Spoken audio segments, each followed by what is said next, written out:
Hello, I'm Fran. Today I'll be visually represented by this sheep. If you tried to play this card game recently, you might get the feeling that as a game it is pretty unpleasant and basically unplayable unless you use specific cards and also have them in your starting hand every time.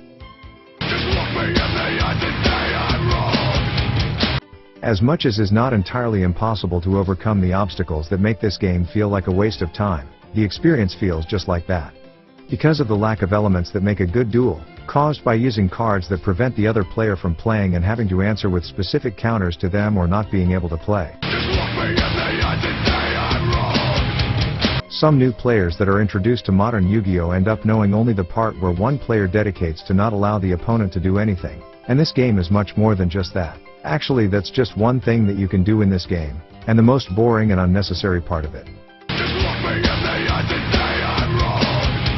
If you think of a great Yu-Gi-Oh duel, you think of a back and forth of summoning powerful monsters and battle with them, because that's the game all about.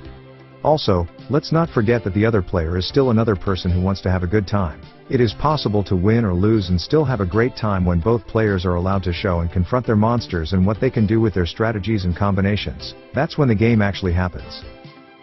Now, when it is a valid game mechanic to just say no to what the opponent tries to play, we have a problem. If the opponent does not play, there is no challenge, there is no game. So, why do people dedicate to not allow their opponents to play? Because they want to win, no matter what dirty tricks had to be used. This game has a lot of different mechanics and some of them won't allow certain type of monsters to be summoned, effects to be activated or just negate their activation or summon. This is the part that got really out of control, since it's what makes this game literally unplayable and prevent other aspects of the game from happening. So let's start there.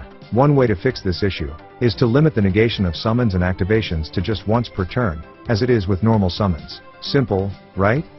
Some other solutions include making a separate format where that type of cards are allowed and another one where they are not allowed. Using this solution for a while will show a huge difference. With those mechanics under control, things will get really fun and exciting.